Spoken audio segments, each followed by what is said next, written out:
تعالوا حبايبي تشوفوا النهارده هنعمل مع بعض ايه. هنعمل النهارده مع بعض باتيه وهنحشي جبنه كريمي. مقاديرنا ايه بقى؟ ده كيلو دقيق، والله كيلو دقيق انا جايباه سايب يعني حلو سايب. كيلو دقيق، كوبايه زبادي، معلقتين ونص سكر، معلقه بودر، كيس خميره باكو خميره، معلقه سمن بلدي او مكعب زبده او زيت، ممكن حبه زيت صغيرين مش مشكله، بس ده بالنسبه انك بتعملي لي ولادك في البيت يبقى حاجه مغذيه. بيضه. الميه بقى حسب الدقيق، هو مثلا كيلو الدقيق 7 كوبايات، فالمفروض ياخد 3 كوبايات ونص ميه. بنحط كوبايتين ونص في الاول، بعدين ايه تبع الايه لو حبه واحده واحده، ما تحطيش الميه مره واحده عشان ما تبقاش ما تطراش منك. وهنحط ذره ملح. دلوقتي هنحط الدقيق كده على بعضه، هتعجني على ايدك عجني، ما عندك عجان زي الفل. هنحط كيلو الدقيق كده على بعضه اهوت، وهنحط السكر. ده ممكن تعملي لك ايه وتعملي منه كرواسيه تطلعي منه كل الحاجات دي. وهنحط البودر على السكر على الخميره كلهم على بعض كده اهوت، ونقلبهم ونبتدي بقى نحط ايه بقيه الحاجات اهو. عشان ايه الملح ما تحطيش الملح الا لما تقلبي كده، عشان ايه الملح ما يعملش الخميره اهو. هقلبه كده وبعدين هقوم ايه حاطه بقى الزبادي كله على بعضه كده. ادي الزبادي، وادي الميه على فكره تكون دافيه، وادي البيضه، معلقه الزبده او الزيت او السمنه دي تتحط بعد العجين علشان تخلي العجينه ناعمه، يعني دي هحطها في الاخر. معلقه الزبده دي هحطها في الاخر بعد ما اعجنه. دلوقتي هناخده كده على العجان وابتدي ايه اعجنه وبعدين اوريهولكم. بصوا يا حبايبي، ادي العجينه ايه بعد ما اتعجنت اهي. بصي ملمسها حلو ازاي، وزي ما بقولك خلي بالك من موضوع الميه حطي حبه حبه عشان الدقيق كله ما بيبقاش زي بعض. هنحط على وشها شويه زيت وهنركنها لحد لما ايه تخمر. تاخد لها الجو حر دلوقتي، تاخد لها بتاع نص ساعه، وهنبتدي ايه نقطعها. الحشو بتاعنا جبنه كريمي، اي جبنه كريمي عندك او جبنه صنبول اللي انت يعني تجيبي الحشوه اللي انت تحبيها، ممكن لانشون ممكن بسطرمه، تحشيه زي ما انت عايزه. انت حاجات بتعمليها لاولادك واعمليها زي ما انت عايزه. هنسيبها بقى تخمر ونبتدي ايه نقطعها مع بعض. بصي يا حبيبتي ادي ايه بعد بتاع. بصي بقت قد ايه الخميره بتاعتها. ادي الخميره اهي خمرت اهيت العجينه. نبتدي بقى نديها البوكس المعروف دهوت ونبتدي نقطعها مع بعض اهي. نبتدي بقى نقطعها مع بعض وهوريكم هنحشيها ازاي. نحشيها بطريقه ظريفه واسهل، مش هنقطع قطع ولا حاجه، هحطها كلها على بعضها وهوريكم. يعني طريقه اسهل من الاولانيه دي، كنت عاملاها مره قبل كده كنا بنقطع قطع. لا انا هعملها حته كبيره مره واحده ونبتدي ايه نقطعها مع بعض. بصي ابتدينا ايه العجينه امسكيها اعمليها على 4 قطع كده مدوره. دي اول قطعه هنبتدي نفردها بالطريقه دي. عايزاها تبقى سمكها رفيع عشان هتتلف. حطي تحتيها دقيق وايه وترش وتعمليها بصي بالربع ده. بصي دقيقه عشان ايه ما تلزقش كده. معانا جبنه كريمي اهي او اي جبنه انت ايه عايزاها. هنبتدي نحطها بالطريقه دي في الحرف كده اهوت، وتخلي منها ايه حته ما تبقاش جوه او ما تبقاش على الحرف قوي.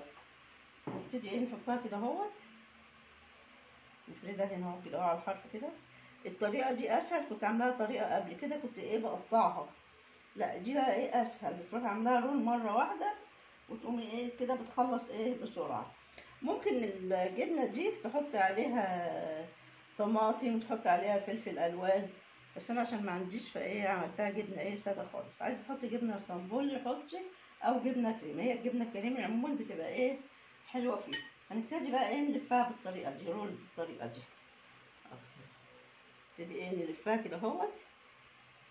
الطريقه دي اسهل بكتير من ان احنا نقطع قطع، بس لازم تكون السمك بتاعها بصي الرفع بتاعها لازم يبقى كده عشان ما تبقاش عجينه. وانت بتلمي تعملي كده اهو، تلمي من الجناب كده اهو بالطريقه دي. اما تعمليها 4 قطع هتبقى ايه مريحاكي في يعني تعرفي تظبطيها اهي.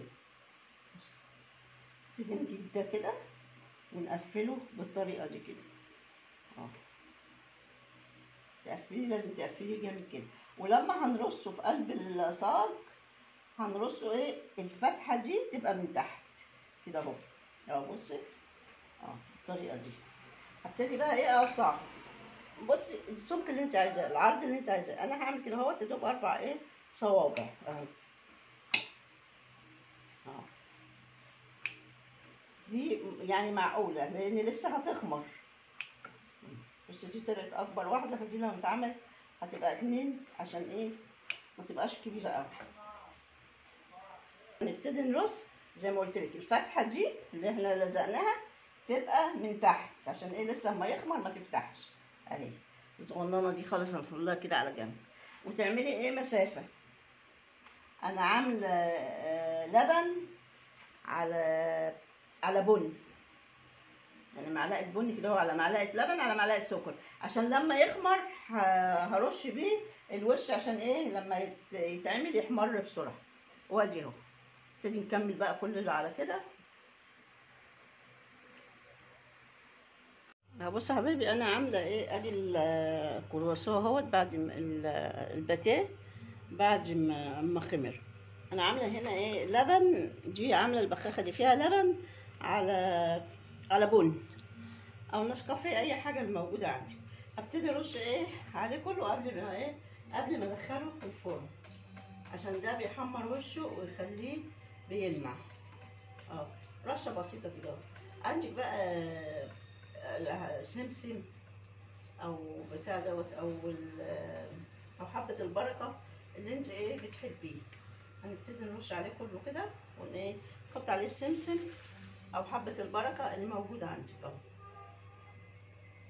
الفرن على 100 على 200.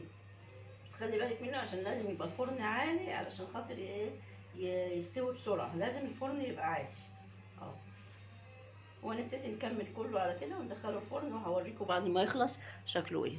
بص يا حبيبتي بعد ما طلع الكرواسون الباتيه والكرواسون. بص حبه باتيه عملت والحبه الباقي عملت منهم كرواسون. دي طريقه الفينو، مش عشان ايه ما تتكلفش. انا عامله بالطريقه التانية اللي هي بتبقى زبده ليها كذا مرحله، بس دي اسهل. دي بقى بالنسبه للمدارس وكده تبقى ايه اسهل ومش مكلفه. عايزه اقول لك بصي الحبه كل دولت كيلو دقيق مطلع حوالي بتاع 22. ممكن انت كمان تعمليها اصغر من كده، يعني انا طلع عندي فيه كبير، ممكن تعمليها اصغر من كده عشان عبال ما خمر عالي قوي اهي.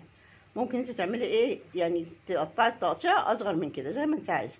وهنا حبه منه تعملي منه كرواسون وتعملي نفس العجينه كلها تعملي منها الفينو. سهله وبسيطه وما بتكلفش، يعني ما بتكلفش لانك انت ايه مش هتطلعها يعني زبده كتير زي الباتيه اللي هو بالزبده الاساسي. يعني انا عامله الاساس اللي هو بالزبده، عاملاه في فيديو قبل كده، اللي عايز يشوفه يتفرج عليه، لانها هي ليها خطوات كتير بتاعه الزبده او السمن البلدي. دي اسهل طريقه، دي بتاعه الفران. دي يعني ممكن تعملي كل اسبوع شويه كده. ده كيلو وعندك عيال يعني بسم الله ما شاء الله يكفي ويزيد. برضو محشيه جبن على فكره. ممكن تعمليها الكرواسون اهوت ممكن تعمليه تحشيه بتاع دوت نوتيلا. هتعملي بالبتاع دوت النوتيلا تعمليها عندك، يعني ممكن تعمليها بالكاكاو عندك الكاكاو الخام. برضو بنزلك طريقه النوتيلا والشوكولاته بتاع الخام بالكاكاو الخام. ما تنسوش بقى تدعموني وتعملي له اللايك واعملوا له نجوم وورود كده وقلوب كتير. معاكم مراد ولا اكلات البيت. كل سنه وانتم طيبين، ودي حاجه من المخبوزات علشان المدارس. كل سنه وانتم طيبين وربنا يقويكم على المدارس وبلاوي. مع السلامه.